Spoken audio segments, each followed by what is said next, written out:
Yan. Guys, ito na yung paahon ng Mount Balagbag.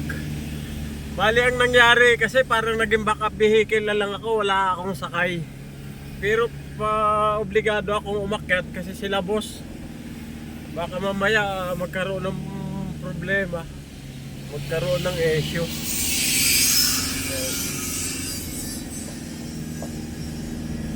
Obligado aakyat si Alex. Ito yung kalsada papunta sa tuktok ng Mount Balagbag.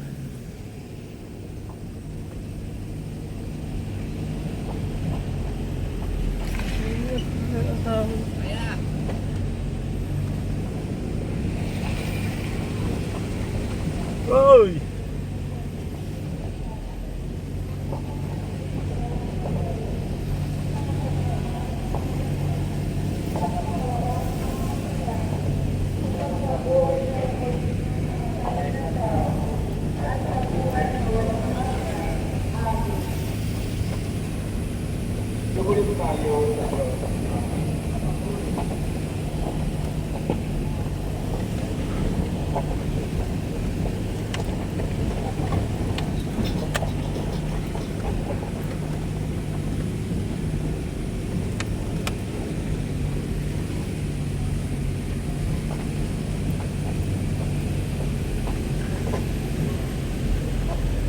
Yung lead car vehicle namin is Hunter NCT 2792.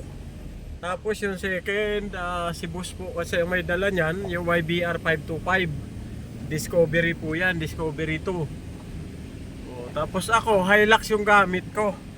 Kaya ako nakakapag-video kasi wala akong kasama rito. Kaya open ako mag-video. Yan.